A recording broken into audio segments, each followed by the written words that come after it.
স্বাগত বিরতিহীন সংবাদ দুপুরে, সাথে আছি সাফাত বিন ফরিদ এবং আমি সুমনা সিমি। সারা দেশে চলতি মাসের পুরোটা জুড়ে অব্যাহত থাকবে চলমান তাপপ্রবাহ। চলতি সপ্তাহের শেষে কিছুটা বৃষ্টির সম্ভাবনা রয়েছে। আর মে মাসের শুরুতে এপ্রিলের তুলনায় তাপমাত্রা কম থাকলেও গরমের অনুভূতি কমবে না বলছে আবহাওয়া অফিস।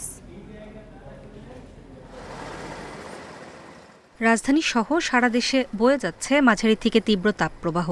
এ অবস্থায় হিট অ্যালার্ট জারি করেছে আবহাওয়া অধিদপ্তর। তীব্র গরমে বিপর্যস্ত হয়ে পড়েছে জনজীবন, তবে শিগগিরই মিলছে না মুক্তি। আবহাওয়া অধিদপ্তর জানিয়েছে, চলতি মাসের পুরোটা জুড়েই থাকবে গরমের তীব্রতা। সপ্তাহের শেষে সারা দেশে বৃষ্টি হলেও তাপমাত্রায় পড়বে না প্রভাব। বড় ধরনের বৃষ্টিপাতের সম্ভাবনা কম। 24-25 তারিখে হয়তো সামান্য বৃষ্টিপাতের একটা কালবৈশাখী একটা ঝড়ের সম্ভাবনা থাকে। এই কালবৈশাখী ঝড়ের কিন্তু নেচারটা এরকম যে খুব অল্প সময় ঝড় বৃষ্টি দিয়ে বাতাস থেমে যায়, এরপর কিন্তু আবার তাপমাত্রা কিন্তু আবার সেই বৃদ্ধি পেয়ে আবার স্বাভাবিক অবস্থা ফিরে আসে। আবহাওয়া অফিস বলছে, বাতাসে জলীয় বাষ্পের পরিমাণ বেশি থাকায় গরম বেশি অনুভূত হচ্ছে। তাপমাত্রা যাই থাকুক না কেন, অনুভূত হচ্ছে তার চেয়ে অন্তত 3 থেকে 4 ডিগ্রি সেলসিয়াস বেশি। বাতাসে জলীয়বাষ্প বেশি আছে, তারপর হচ্ছে যেহেতু আপনার বড় ধরনের বৃষ্টিপাত নেই, এই কারণে আপনার তাপমাত্রা অনেক উঠে গেছে। তাপমাত্রা যদিও আপনার কিছুটা অনেকটা কম থাকবে, কিন্তু ময়েশ্চার থাকার কারণে মে মাসে খুবই গরম অনুভূত হবে এবারও। মে মাস জুড়েও অব্যাহত থাকবে গরমের তীব্রতা, তবে মধ্য মে থেকে বাড়বে বৃষ্টির পরিমাণ। আর জুনের মাঝামাঝি থেকে বর্ষা শুরুর পর কমবে তাপমাত্রা। নূরে জান্নাত, ইন্ডিপেন্ডেন্ট নিউজ, ঢাকা। গতকাল দেশে মৌসুমের সর্বোচ্চ তাপমাত্রা রেকর্ড হয়েছে যশোরে 42.6 ডিগ্রি সেলসিয়াস। আবহাওয়ার প্রভাব নিয়ে আরও জানাতে ঢাকা ও যশোর থেকে যোগ দিয়েছেন সহকর্মীরা। শুরুতেই চলে যাচ্ছি রাজধানীর আগারগাঁওয়ের আবহাওয়া অধিদপ্তর থেকে যোগ দিয়েছেন সহকর্মী আদিলুর রহমান। আদিলুর, একটু জানতে চাই যে আবহাওয়ার সর্বশেষ যে পূর্বাভাস, সেখানে কি বলা হয়েছে তাপপ্রবাহ আর কতদিন চলবে, বৃষ্টির কোনো সম্ভাবনা রয়েছে কিনা?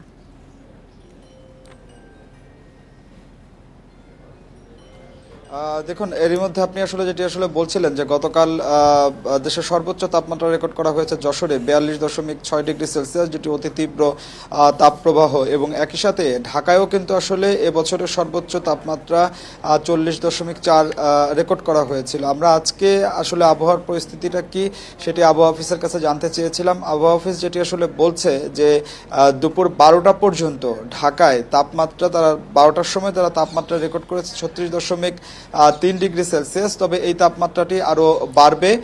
তার কারণ হচ্ছে আবহাওয়া অফিস সাধারণত তাপমাত্রার যে পূর্বাভাসটি, তাপমাত্রার যে ফোরকাস্ট, এটি দিয়ে থাকে বেলা 3:30টার পরে গিয়ে। 3:30টার পরে গিয়ে বোঝা যাবে যে তাপমাত্রাটি কতটা বাড়লো, গতকালকের চেয়ে বাড়লো কিনা। তবে আবহাওয়া দপ্তর থেকে যেটি বলা হচ্ছে যে আজকে গতকালকে রংপুর বিভাগে তাপমাত্রা কিছুটা কম ছিল, তবে আজকে রংপুর বিভাগে তাপমাত্রা বৃদ্ধি পাবে, এটি পূর্বাভাসে তারা বলছে। আর অন্যান্য জেলার উপর দিয়ে যে তাপপ্রবাহগুলো বয়ে যাচ্ছিল, তাপপ্রবাহ আজকেও সেরকমই থাকবে বলে একটা পূর্বাভাস কিন্তু এরই মধ্যে দেওয়া হয়েছে। বৃষ্টির যে খবরটা আবহাওয়া অফিস থেকে যেটি বলা হচ্ছিল যে ভারী বৃষ্টিপাত না হলে এই যে তাপমাত্রা, এই তাপমাত্রা কমবে না এবং তাপপ্রবাহ কমবে না। কিন্তু ভারী বৃষ্টির কোনো সুখবর আবহাওয়া দপ্তর এখন পর্যন্ত দিতে পারেনি। আবহাওয়া অফিস থেকে বলা হচ্ছে যে ময়মনসিংহ, সিলেট এবং চট্টগ্রাম বিভাগে কিছু কিছু জায়গায় বজ্রসহ বৃষ্টি বা শিলাবৃষ্টি হতে পারে, কিন্তু এই বৃষ্টিতে তাপমাত্রা এবং তাপপ্রবাহের উপরে কোনো প্রভাব পড়বে না। তার কারণ আবহাওয়া অফিস বলছে যে এই যে বৃষ্টিগুলো হয়ে থাকে, এটি সাধারণত আধা ঘন্টা বা 1.5 ঘন্টা ব্যাপ্তি থাকে। এই আধা ঘন্টা বা 1.5 ঘন্টার যে বৃষ্টি, এই বৃষ্টি তাপপ্রবাহ কমাতে পারবে না। তবে তাপপ্রবাহের কারণে জনজীবন অতিষ্ঠ হয়ে গিয়েছে এবং পুরো রাজধানী জুড়ে, রাজধানী সহ সারা দেশের মানুষ কিন্তু এক ধরনের নাকাল অবস্থার মধ্য দিয়ে চলছে। এরই মধ্যে এই তাপপ্রবাহের কারণে বা অতিরিক্ত গরমের কারণে রোগবালাই এবং হাসপাতালে শয্যা পাওয়া যাচ্ছে না, সেরকম একটা পরিস্থিতি কিন্তু এবং হাসপাতালগুলোতেও রোগী বাড়ছে। আদিল, আপনি থাকুন আমাদের সাথে। এবার চলে যেতে চাই যশোরে, সেখান থেকে যোগ দিয়েছেন সহকর্মী জিয়াউল হক। জিয়াউল হক, অতি তীব্র তাপপ্রবাহ চলছে যশোরে, আপনি বাইরে আছেন এই মুহূর্তে, গরম কেমন অনুভূত হচ্ছে? আর শ্রমজীবী মানুষ যাদের বাইরে যেতেই হয়, তারা কিভাবে নিবারণ করছেন?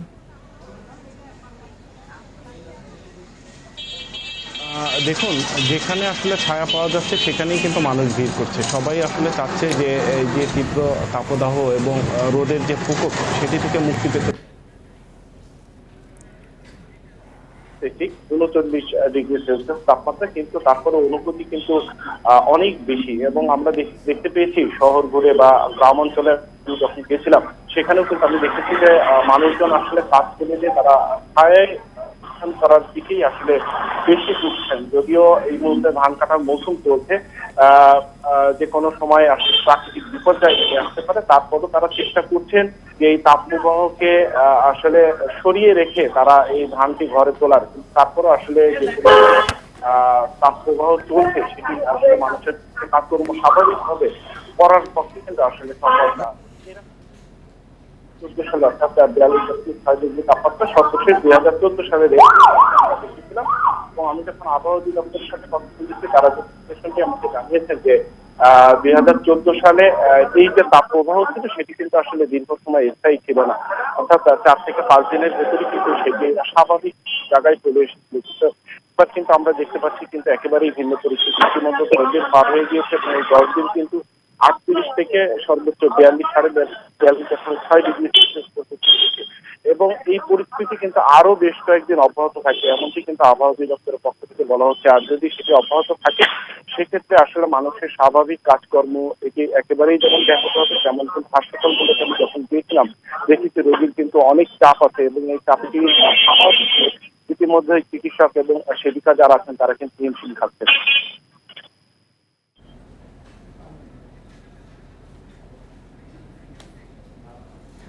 এদিকে তীব্র দাবদাহের মধ্যে সারা দেশে দীর্ঘ সময় লোডশেডিং দেখা দিয়েছে। এতে ফসলের ক্ষেতে পর্যাপ্ত সেচ দিতে পারছেন না কৃষকরা। ব্যাহত হচ্ছে বোরো আবাদ। ফলন কমার শঙ্কার পাশাপাশি উৎপাদন খরচ বেড়ে যাওয়ায় দুশ্চিন্তায় পড়েছেন কৃষকরা।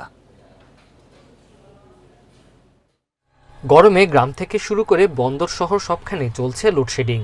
বোরো ধানে সেচ দিতে না পারায় দুশ্চিন্তায় কৃষকরা। শেরপুরে বিদ্যুৎ বিভাগের চাহিদা 60 মেগাওয়াটের বিপরীতে পাওয়া যাচ্ছে 25 থেকে 28 মেগাওয়াট।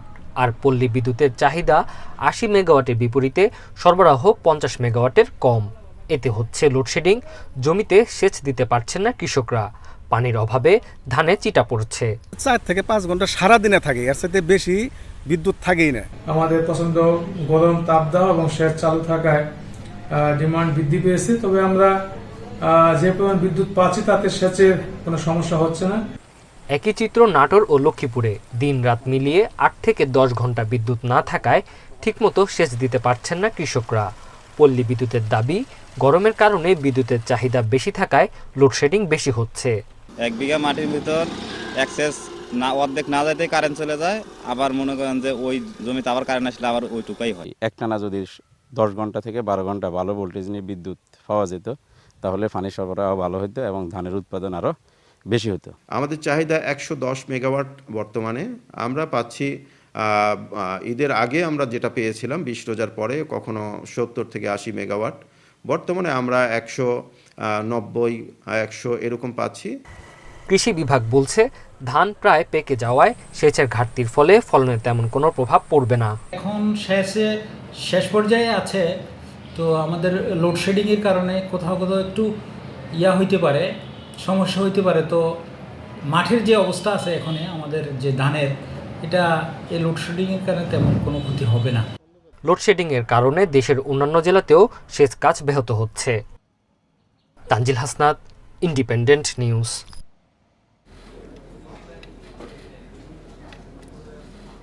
রাজশাহী সহ উত্তরাঞ্চলের কয়েকটি জেলায় তাপমাত্রা 1 সপ্তাহ ধরে ওঠানামা করছে 38 থেকে 40 ডিগ্রি সেলসিয়াসের মধ্যে। নগরবাসী অপেক্ষা করছে এক পশলা বৃষ্টির জন্য। সবচেয়ে বিপাকে খেটে খাওয়া মানুষ।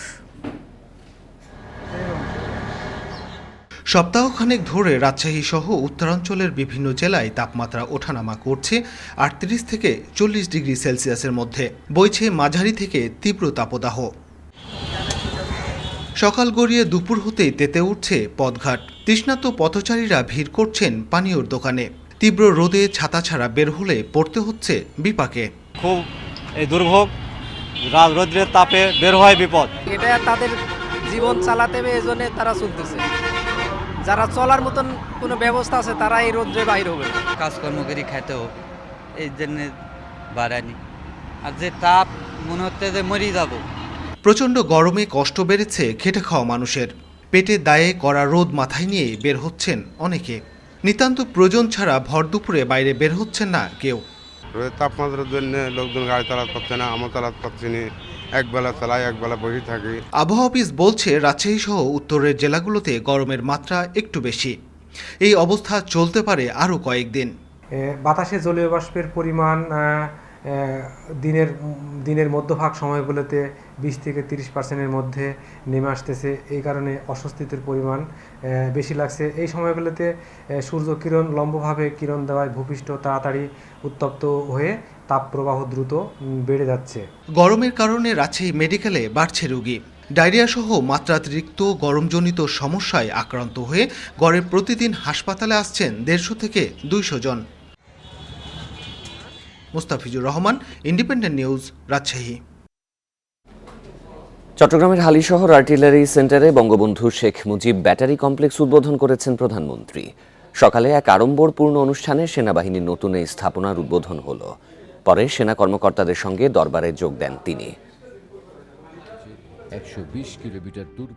মহান মুক্তিযুদ্ধে পাকিস্তান সেনাবাহিনী ছেড়ে আসা 75 বাঙালি ও বেসামরিক যোদ্ধাদের নিয়ে 22 জুলাই ত্রিপুরার কোনাবনে গঠিত হয় বাংলাদেশ সেনাবাহিনীর রেজিমেন্ট অব আর্টিলারির প্রথম ফিল্ড ব্যাটারি। তারা দেশ স্বাধীন হওয়ার আগ পর্যন্ত মান্দাবাগ বাজার, সালদা নদী, কসবা, আখাউড়া সিঙ্গাইর বিল, ফেনী ও চট্টগ্রাম অভিমুখে পরিচালিত নানা অপারেশনে রেখেছেন উল্লেখযোগ্য ভূমিকা। স্বাধীনতার পর বঙ্গবন্ধু শেখ মুজিবুর রহমানের নামে হয় দেশের প্রথম ফিল্ড ব্যাটারির নাম। রোববার আর্টিলারি সেন্টার ও স্কুলের প্রশিক্ষণ সক্ষমতা বাড়াতে এবং মুক্তিযুদ্ধে এই ব্যাটারির অবদানকে স্মরণীয় করে রাখতে বঙ্গবন্ধু শেখ মুজিব ব্যাটারি কমপ্লেক্স উদ্বোধন করেন প্রধানমন্ত্রী। চট্টগ্রামের হালিশহরে এর উদ্বোধনী অনুষ্ঠানে যোগ দিয়ে ফলক উন্মোচনের পর মন্ত্রিপরিষদ সদস্য, চট্টগ্রামের মেয়র এবং সেনা প্রধানকে নিয়ে অংশ নেন মোনাজাতে। এরপর কমপ্লেক্সের আর্টিলারি জাদুঘর পরিদর্শন করেন শেখ হাসিনা। জাদুঘরে এই আর্টিলারির মুক্তিযুদ্ধকালীন এবং তারপরের নানা সময়ের স্মারক রাখা হয়েছে। পরে সেনা সদস্যদের সাথে দরবারে অংশ নেন প্রধানমন্ত্রী। 1971 সালের মুক্তিযুদ্ধে গুরুত্বপূর্ণ ভূমিকা রাখা এই সেনা ইউনিটটি সামনে বাংলাদেশের সার্বভৌমত্ব রক্ষার পাশাপাশি বিশ্ব শান্তি রক্ষায় গুরুত্বপূর্ণ ভূমিকা রাখবে বলে মনে করছেন সংশ্লিষ্টরা। অনুপম শীল, ইন্ডিপেন্ডেন্ট নিউজ, চট্টগ্রাম। কারিগরি শিক্ষা বোর্ডের সনদ বাণিজ্যে জড়িত থাকার অভিযোগে গ্রেপ্তার করা হয়েছে বোর্ডের চেয়ারম্যান মোহাম্মদ আলী আকবর খানের স্ত্রী শেহলা পারভিনকে। শনিবার রাজধানীর উত্তরা থেকে তাকে গ্রেপ্তার করে ঢাকা মহানগর গোয়েন্দা পুলিশ। দুপুরে মিন্টো রোডের মিডিয়া সেন্টারে সংবাদ সম্মেলনে এসব জানান ডিবি প্রধান হারুনুর রশিদ। বলেন, সনদ বাণিজ্য মামলার 3 আসামির আদালতে দেয়া স্বীকারোক্তিমূলক জবানবন্দির ভিত্তিতে শেহলা পারভিনকে ডিবিতে আনা হয়। এরই মধ্যে শেহলা পারভিন সিস্টেম অ্যানালিস্টের কাছ থেকে মোটা অঙ্কের টাকা নেওয়ার কথা স্বীকার করেছেন। এই ঘটনায় বোর্ডের চেয়ারম্যান মোহাম্মদ আলী আকবর খানকে জিজ্ঞাসাবাদের জন্য ডিবিতে ডাকা হবে।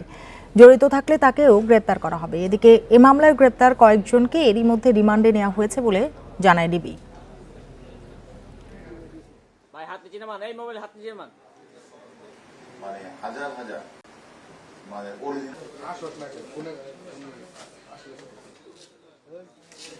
কারিগরি শিক্ষা বোর্ডের সার্টিফিকেট, মার্কশিট, রেজিস্ট্রেশন কার্ড, প্রবেশপত্র তৈরি জড়িত থাকার অভিযোগে কারিগরি শিক্ষা বোর্ডের সিস্টেম অ্যানালিস্ট এম শামসুজ্জামান এবং একই প্রতিষ্ঠানের আরেকজন বর্তমানে শামসুজ্জামানের ব্যক্তিগত বেতন সরকারি ফয়সাল আমরা গ্রেপ্তার করি। রাজধানীর খিলগাঁওয়ে ট্রেনে অধ্যাপক আনু মুহাম্মদের বাম পায়ের 5টি আঙুল কাটা পড়েছে। বেলা 11টার দিকে গুরুতর আহত অবস্থায় তাকে উদ্ধার করে ঢাকা মেডিকেল কলেজ হাসপাতালে নিয়ে যাওয়া হয়। সেখানে তার পায়ে অস্ত্রোপচার চলছে। তার সঙ্গে থাকা ঢাকা বিশ্ববিদ্যালয়ের আন্তর্জাতিক সম্পর্ক বিভাগের অধ্যাপক তানজিম উদ্দিন খান জানান, দিনাজপুরের ফুলবাড়িতে একটি সম্মেলন শেষে ট্রেনে করে ঢাকায় ফিরছিলেন আনু মুহাম্মদ। খিলগাঁও রেলগেটে ট্রেনটি কিছু সময়ের জন্য থামলে তিনি সেখানে নামার চেষ্টা করেন। এ সময় ট্রেনটি চলতে শুরু করলে তার বাম পা পিছলে চাকার নিচে চলে যায়। এতে বাম পায়ের সবগুলো আঙুল কাটা পড়ে। জাহাঙ্গীরনগর বিশ্ববিদ্যালয়ের অর্থনীতি বিভাগের সাবেক অধ্যাপক আনু মুহাম্মদ তেল, গ্যাস, খনিজ সম্পদ ও বিদ্যুৎ বন্দর রক্ষা জাতীয় কমিটিরও সদস্য সচিব।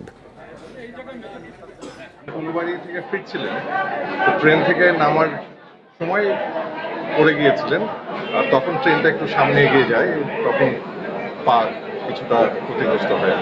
আপাতত কিছুটা ড্রেসিং হয়েছে, ডাক্তার আলাপ করছে এরকম পরিস্থিতিতে কি করতে হবে এখন আমরা ডিটেলটা ডাক্তারদের কাছ থেকে জানি।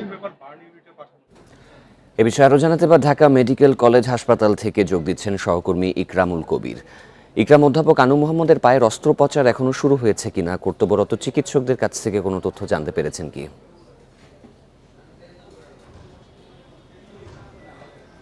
কিছুক্ষণ আগে আসলে সেখানে যারা রয়েছেন তার শুভাকাঙ্ক্ষী, তার সাবেক ছাত্র যারা রয়েছেন এবং তার সঙ্গে বিভিন্ন সংগঠনের যারা নেতা কর্মী রয়েছেন তাদের সঙ্গে আমরা কথা বলেছিলাম। তারা আমাদের যেমনটি জানিয়েছেন যে এখনও তাকে আসলে ওটিতে রাখা হয়েছে এবং অস্ত্র পাচারের পূর্বে আসলে যে ধরনের প্রস্তুতি নেওয়া প্রয়োজন, অ্যানেস্থেশিয়া সহ আরও বেশ কিছু যে সকল প্রস্তুতির প্রয়োজন সেটি কিন্তু আসলে এখন চলছে। এখন পর্যন্ত অস্ত্র পাচার শুরু হয়নি, তো চিকিৎসকরা আসলে তার অস্ত্রোপচারের যে পূর্ব প্রস্তুতি সেটি কিন্তু নিচ্ছেন।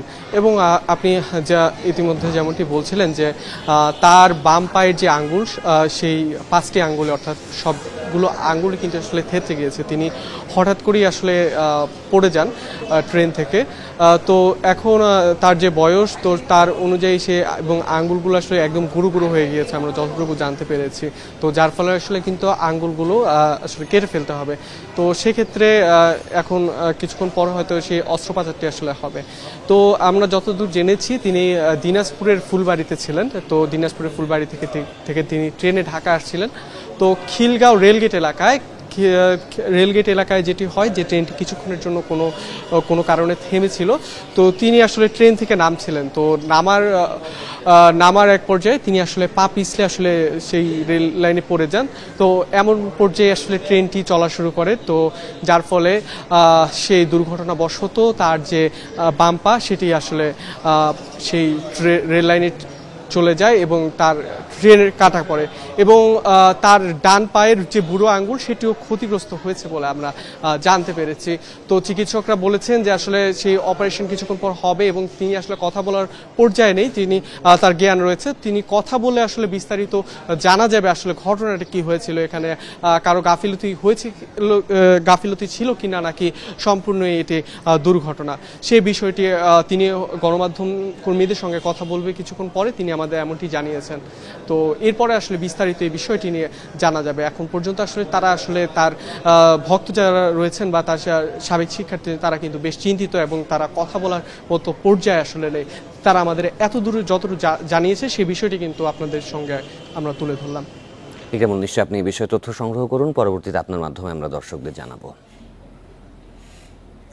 সংগঠনের সিদ্ধান্ত অমান্য করে সুপ্রিম কোর্ট বার অ্যাসোসিয়েশনের সভাপতির দায়িত্ব নিয়ে বিএনপির ব্যারিস্টার মাহবুবউদ্দিন খোকনকে জাতীয়তাবাদী আইনজীবী ফোরাম থেকে অব্যাহতি দেওয়া হয়েছে। সকালে কেন্দ্রীয় কমিটির সিদ্ধান্ত অনুযায়ী অব্যাহতি পত্র পাঠানো হয়। চিঠিতে জানানো হয়েছে 6 এপ্রিল গুলশানে বিএনপি চেয়ারপারসনের কার্যালয়ে কেন্দ্রীয় কমিটির সভায় মাহবুবউদ্দিন খোকনকে ফোরাম থেকে অব্যাহতি দেওয়ার সিদ্ধান্ত নেওয়া হয়। বিএনপিপন্থী আইনজীবী নেতাদের বিরুদ্ধে বিষোদ্গার করারও অভিযোগ করা হয় তার বিরুদ্ধে। 4 এপ্রিল সুপ্রিম কোর্ট বারের নবনির্বাচিত সভাপতি হিসেবে দায়িত্ব নেন মাহবুবউদ্দিন খোকন। তবে নির্বাচনে ভোট গণনায় অনিয়মের অভিযোগ তুলে পুনর্নির্বাচনের দাবি জানায় জাতীয়তাবাদী আইনজীবী ফোরাম। পরে দলীয় প্যানেল থেকে জয়ী 4 প্রার্থীকে দায়িত্ব না নিতে বলা হয়। মাহবুবউদ্দিন খোকন তা উপেক্ষা করে নির্বাচিত সভাপতি হিসেবে দায়িত্ব গ্রহণ করেন।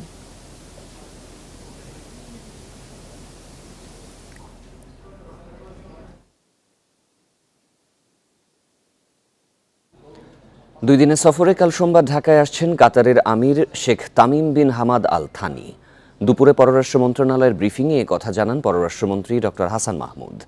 বলেন সোমবার বিকেলে ঢাকায় পৌঁছাবেন কাতারের আমির। তা সফরের সময়ে 11টি চুক্তি ও এমওইউ সই হওয়ার কথা রয়েছে। এছাড়াও বন্দি বিনিময় সহ দ্বিপাক্ষিক সম্পর্ক উন্নয়নের বিভিন্ন বিষয়ে আলোচনা হবে। তিনি বলেন বিনিয়োগ বাড়ানোর বিষয়েও আলোচনার কথা রয়েছে। কাতারের দক্ষ জনশক্তি রপ্তানি বাড়াতে চায় বাংলাদেশ। কাতার চাইলে তাদের বিনিয়োগের জন্য বিশেষায়িত অর্থনৈতিক অঞ্চল বরাদ্দ দেওয়া হবে। এছাড়া জ্বালানি সংকট কাটাতে বহুমুখী আলোচনা হবে। পরে পররাষ্ট্রমন্ত্রী সৌদি আরব থেকে 1 বছরের বাকিতে জ্বালানি তেল কিনছে সরকার। কাতারের কাছ থেকেও একই ধরনের সুবিধা চাওয়া হবে বলে তিনি জানান।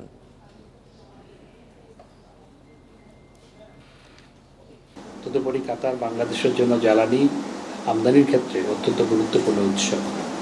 তো এই কারণে এই সফরটি অত্যন্ত গুরুত্বপূর্ণ এবং আমরা আশা করছি এই সফরের মাধ্যমে, কাতারের মহামহিম আমিরের সফরের মাধ্যমে দুই দেশের যে অত্যন্ত চমৎকার বন্ধুত্বপূর্ণ সম্পর্ক সেটি নতুন উচ্চতায় উন্নীত হবে এবং আমাদের যে দুই দেশের মধ্যে বহু মাত্রিক যে সম্পর্ক সেটি আরও বিস্তৃত হবে। সোমালি জলদস্যুদের কবল থেকে মুক্তি পাওয়া বাংলাদেশি জাহাজ এমভি আবদুল্লাহ স্থানীয় সময় বিকেলে দুবাইয়ের আলহামরিয়া বন্দরে নোঙর করবে। এদিকে নাবিকদের সাথে দেখা করতে জাহাজ কর্তৃপক্ষের একটি দল দুবাইয়ের পথে। এসআর শিপিং এর সিইও মেহেরুল করিম জানান, জাহাজটি সমুদ্রের নিরাপদ এলাকায় পৌঁছানোর পর গতি বাড়ানোয় নির্ধারিত সময়ের একদিন আগেই বন্দরে পৌঁছাচ্ছে। সংযুক্ত আরব আমিরাতের স্থানীয় সময় বিকেল 4টায় দুবাইয়ে নোঙর করবে এমভি আবদুল্লাহ।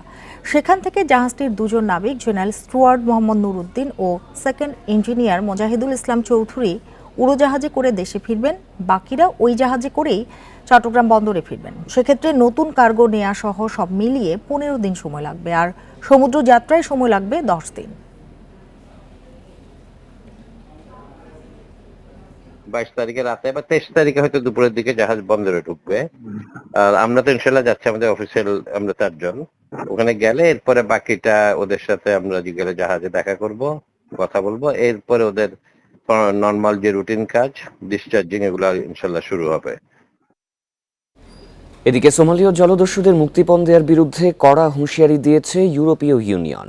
এক প্রতিবেদনে এই তথ্য জানিয়েছে সংবাদ মাধ্যম অল আফ্রিকা।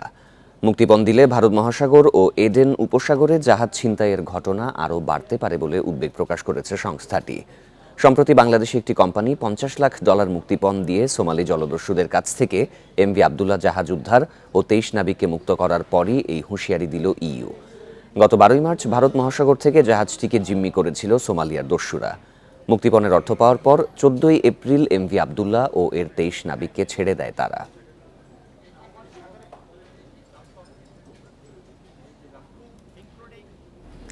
মিয়ানমার বাহিনীর ছোড়া গুলিতে টেকনাফের নাফ নদীতে গুলিবিদ্ধ হয়েছেন 2 জেলে। সকালে শাহপরীর দ্বীপের নাইখংদিয়া সীমান্তে মাছ ধরার সময় এই ঘটনা ঘটে।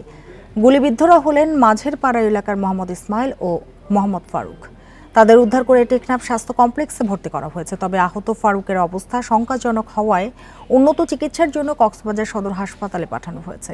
আহত জেলে ও স্বজনরা জানিয়েছেন, সকালে মাছ ধরার জন্য 10 জেলে নাফ নদীতে যায়। এ সময় বাংলাদেশের জলসীমায় অবস্থানের সময় মিয়ানমারের নৌবাহিনী তাদের লক্ষ্য করে গুলি ছোড়ে বলে দাবি জেলেদের।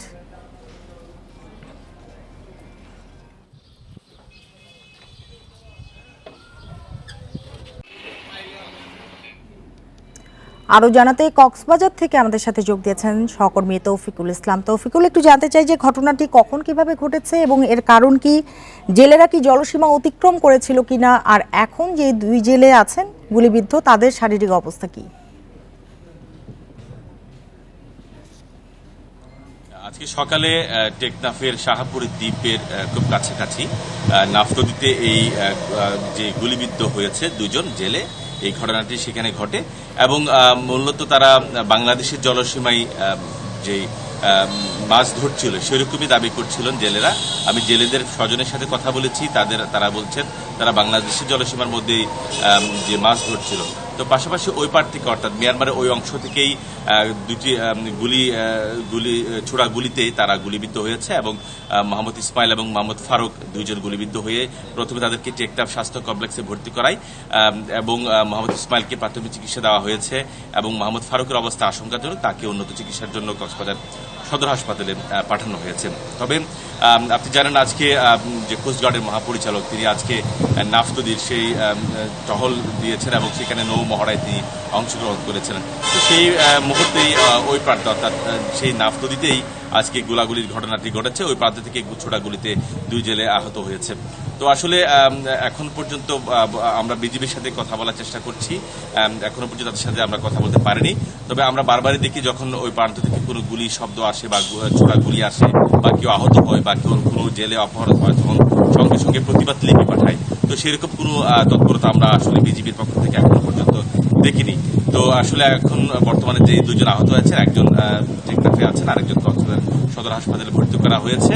এখন পর্যন্ত এই 2 জনের যে কক্সবাজার সদর হাসপাতালে ভর্তি করা হয়েছে তার অবস্থা অনেকটা আশঙ্কাজনক বলে আমরা জানতে পেরেছি।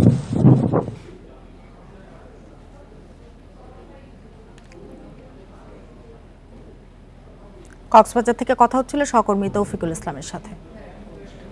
মিয়ানমারের সংঘাতময় পরিস্থিতিতে বাংলাদেশে যে কোনো ধরনের অনুপ্রবেশ ঠেকাতে সীমান্তে জনবল ও জলযান বাড়িয়েছে কোস্টগার্ড। সকালে টেকনাফ ও সেন্ট মার্টিন দ্বীপের জলসীমা পরিদর্শন শেষে সাংবাদিকদের কথা জানান কোস্টগার্ডের মহাপরিচালক রিয়ার অ্যাডমিরাল মীর এরশাদ আলী। তিনি বলেন, সীমান্ত দিয়ে আর কাউকে অনুপ্রবেশ করতে দেয়া হবে না। সীমান্ত সুরক্ষায় কোস্টগার্ডের সক্ষমতা বাড়াতে আধুনিক সরঞ্জাম যুক্ত করার কথাও জানান তিনি। রাখাইনে চলমান সংঘাত বাংলাদেশের জন্য হুমকি নয় এমন মন্তব্য করে কোস্টগার্ড প্রধান জানান, বাংলাদেশে আশ্রয় নেওয়া মিয়ানমারের 285 জনকে ফেরত পাঠানো হবে শিগগিরই। এর আগে নাফ নদীতে নৌ মহড়ায় যোগ দেন কোস্টগার্ড মহাপরিচালক রিয়ার অ্যাডমিরাল মীর এরশাদ আলী।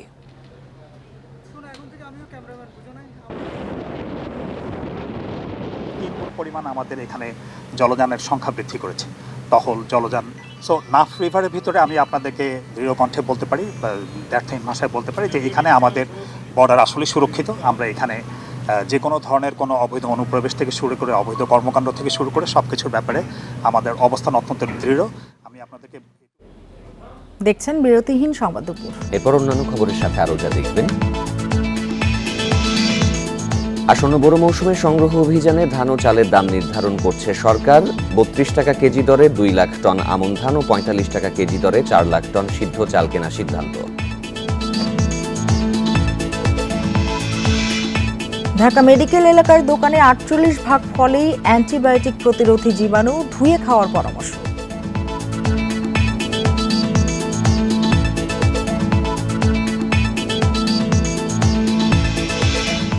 রাজধানীর মালিবাগের বাসা থেকে HM রায়হান নামের এক শিক্ষার্থীর মরদেহ উদ্ধার করা হয়েছে। পরিবারের অভিযোগ, তাকে হত্যা করা হয়েছে। রায়হান চীনের একটি বেসরকারি মেডিকেল কলেজের শিক্ষার্থী ছিলেন। স্বজনরা জানান, করোনার সময় চীন থেকে চলে আসেন রায়হান। 3 বন্ধুর সাথে মালিবাগের একটি বাসা ভাড়া নেন। সেখান থেকে অনলাইনে নিয়মিত ক্লাস করতেন। শনিবার সন্ধ্যায় রায়হানের ঘরের দরজা বন্ধ পেয়ে ডাকাডাকি করেন বন্ধুরা। ছাড়া না পাওয়ায় দরজা ভেঙে ফেলেন তারা। এ সময় রায়হানকে ফ্যানের সঙ্গে ঝুলতে দেখা যায়। পরে ঢাকা মেডিকেলে নেওয়া হলে চিকিৎসক তাকে মৃত ঘোষণা করেন। রায়হানের বাড়ি বরিশালের গৌরনদী উপজেলার হাসনাবাদ গ্রামে।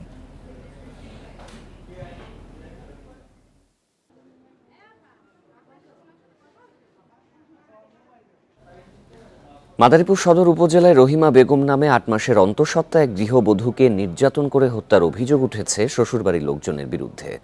এই ঘটনায় নিহতের স্বামীকে আটক করেছে পুলিশ। পুলিশ জানায়, 12 বছর আগে একই উপজেলার এনামুল ঢালির সাথে বিয়ে হয় রহিমা বেগমের।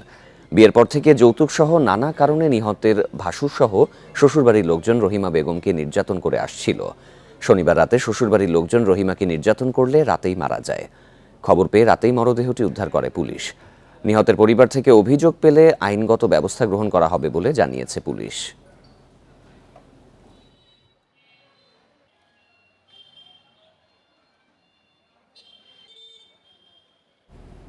দিনাজপুরের নবাবগঞ্জে তুচ্ছ ঘটনাকে কেন্দ্র করে মারধরের জেরে মায়ের পর মারা গেলেন মেয়েও।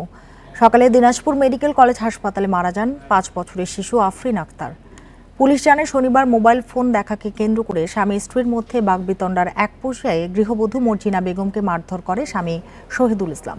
এ সময় তাকে বাঁচাতে এগিয়ে এলে গুরুতর আহত হয় তাদের 2 সন্তানও। এ সময় ঘটনাস্থলে মারা যান মর্জিনা। আহত 2 শিশুকে প্রথমে নবাবগঞ্জ উপজেলা স্বাস্থ্য কমপ্লেক্সে ও পরে দিনাজপুর মেডিকেল কলেজ হাসপাতালে নেওয়া হয়। এদিকে নিহত মর্জিনার মা গোলাপী বেগম বাদী হয়ে রাতে থানায় অভিযোগের পর শহীদুল ইসলামকে গ্রেপ্তার করে পুলিশ।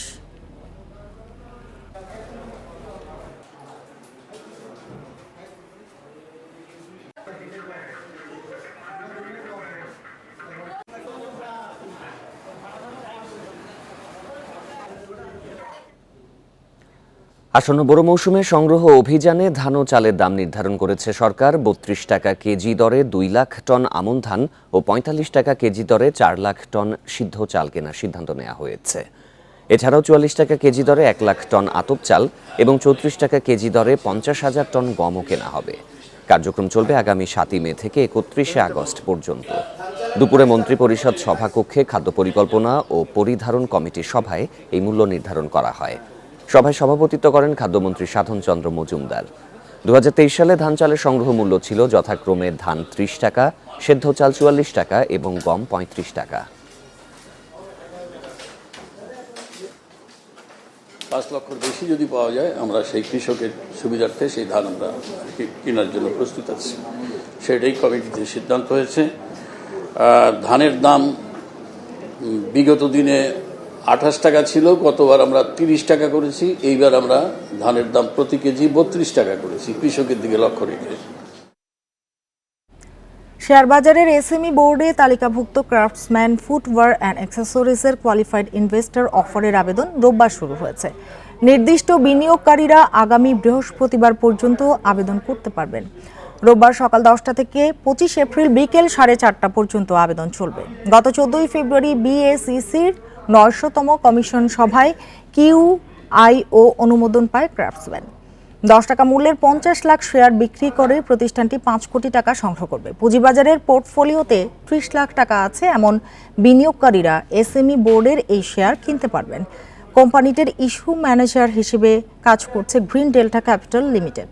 বিশ্লেষকেরা বলছেন, সম্ভাবনাময় এমন প্রতিষ্ঠান তালিকাভুক্ত হলে পুঁজিবাজারের গভীরতা বাড়বে।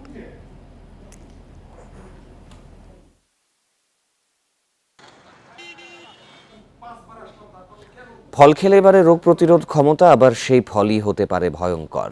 তারই প্রমাণ পাওয়া গেল ঢাকা মেডিকেলের আশপাশের ফলের দোকানে। এখানকার 48 ভাগ ফলেই মিলেছে অ্যান্টিবায়োটিক প্রতিরোধী জীবাণু। গবেষকরা বলছেন এটি অ্যান্টিবায়োটিকের অপব্যবহারের প্রভাব। এসব ফল ভালোভাবে ধুয়ে খাওয়ার পরামর্শ দিয়েছেন তারা। ঢাকা মেডিকেলের চারপাশে কমপক্ষে 50টি ফলের দোকান রয়েছে। সাধারণত হাসপাতালে ভর্তি থাকা রোগীদের উপরই এদের ব্যবসা চলে, কিন্তু এসব ফলের গায়ে ক্ষতিকর কিছু রয়েছে কিনা তা নিয়ে গবেষণা করেছে ঢাকা মেডিকেল। নানা ধরনের ফলের 35টি নমুনা সংগ্রহ করেছে মাইক্রোবায়োলজি বিভাগ। ল্যাব পরীক্ষায় দেখা গেছে রোগের কারণ হতে পারে এমন 27 ধরনের জীবাণু রয়েছে 25টি নমুনাতে, আর 48 ভাগে মিলেছে অ্যান্টিবায়োটিক প্রতিরোধী জীবাণু। যখন ওই রেজিস্ট্যান্ট জিনগুলি আমরা এনভায়রনমেন্টে ছড়িয়ে দিচ্ছি, সেই এনভায়রনমেন্ট থেকে এটা ফলের গায়ে লেগে যাচ্ছে এবং এই ফল যারা খাবে তাদের শরীরে যে ব্যাকটেরিয়াগুলি চলে যাবে সেই ব্যাকটেরিয়ার মধ্যে এই জিনগুলি আছে। তার মানে তারা ওই ফল খেয়েই তারা ওই ব্যাকটেরিয়া ওই অ্যান্টিবায়োটিকে তারা রেজিস্ট্যান্ট হয়ে যাবে। গবেষক জানান, ফলের গায়ে লেগে থাকা অ্যান্টিবায়োটিক প্রতিরোধী এসব জীবাণু সাধারণত হাসপাতালে পাওয়া যায়। সেই জীবাণু নানাভাবে মিশছে ফলের দোকানে, যা খুবই উদ্বেগের। যেসব ব্যাকটেরিয়া আমরা পেয়েছি, একটা রোগীর মূত্রনালীর সংক্রমণ হতে পারে, তার শ্বাসতন্ত্রের সমস্যা হতে পারে, তার ডায়রিয়া হতে পারে, যে ডায়রিয়াটা কন্ট্রোল করা সম্ভব না অ্যান্টিবায়োটিক দিয়ে, তার সেখান থেকে ব্লাডে চলে গিয়ে সেপ্টিসেমিয়া হতে পারে, রক্তে সংক্রমণ হলে সেখান থেকে তো রোগীকে ফেরানো খুব মুশকিল হয়ে যায়। গবেষকেরা বলছেন, ফল ভালো করে ধুয়ে খেলেই নষ্ট হয় এসব জীবাণু। কোনো ধরনের ডিটারজেন্ট, জীবাণুনাশক বা আমরা কোভিডের সময় অনেকে দেখেছি যে ব্লিচিং পাউডার অনেকে ইউজ করেছে, এগুলো কিন্তু খুব খারাপ। এগুলো কিন্তু ইউজ করা যাবে না। ফলটাকে আপনি ভালো করে ধুলেই হবে। এছাড়া যে ফলের ছোলা ফেলে খেতে হয় সেটাকে আমরা কেটে ধুয়ে সেভাবেই খাবো। আমাদের কাজ হচ্ছে যে ফলটাকে রানিং ওয়াটারে ভালো করে ধোন। অন্যান্য হাসপাতাল এবং বাজারের দোকানের ফলও পরীক্ষা করে দেখা উচিত বলে মনে করছেন ঢাকা মেডিকেলের গবেষকেরা। Hasan Misbah, independent news, Dhaka. শুষ্ক মৌসুমে উপকূলের লবণাক্ত পতিত জমিতে রিলে পদ্ধতিতে গম উৎপাদনের প্রযুক্তি উদ্ভাবন করেছেন স্বাধীনতা পুরস্কারপ্রাপ্ত বিজ্ঞানী ডক্টর মৃন্ময় গুহ নিয়োগী। সম্প্রতি বরগুনার তালতলিতে গবেষণা চালিয়ে সফল হয়েছেন তিনি। এই পদ্ধতিতে গম উৎপাদনে লাভবান হতে শুরু করেছেন কৃষক। জলবায়ু পরিবর্তনের প্রভাবে বরগুনার উপকূলীয় অঞ্চলে 4,39,000 হেক্টর জমি শুষ্ক মৌসুমে 6 থেকে 7 মাস পতিত থাকে। এই সময় বেকার থাকে এলাকার কৃষকরা। পতিত জমিতে গম চাষের জন্য প্রায় 6 বছর গবেষণা চালিয়ে সফল হয়েছেন স্বাধীনতা পদকপ্রাপ্ত বিজ্ঞানী ডক্টর মৃন্ময় গুহ নিয়োগী। সম্প্রতি বরগুনার তালতলির শারিকখালী এলাকায় রিলে পদ্ধতিতে 20 জন কৃষক 7 একর জমিতে গম চাষ করেন। এই পদ্ধতিতে 1 বিঘা পতিত জমিতে 5,000 টাকা খরচ করে 10 মণ গম পাওয়া যাচ্ছে, যার মূল্য 20,000 টাকা। 5-7 দিন নিশ্চিত পেয়েছে পর গমটা এই সুন্দর অঙ্কুর দিয়ে উঠছে। তারপর আমরা সার মারলাম। সার মারার পর 2-4 দিন পরই আমি একটা সেচ দিয়েছি। সেচ দেওয়ার পর 1 সপ্তাহ পর দেখি কি যে মেঘের মতো সোনার ফসল হয়ে উঠতে আছে। তখন মনটা একটা খুব আনন্দিত লাগছে। ধান ক্ষেতের ভিতরে গমটা ফেলাইছে। গমটা ফেলানোর সার দিচ্ছে, পানি দিচ্ছে, এই জন্য খুব ভালোই হয়েছে। খরচ অনেক কম। আমি বলবো প্রতি জমিতে বিনা চাষে কৃষক একটা বাড়তি ফসল ধানের পরে পেল।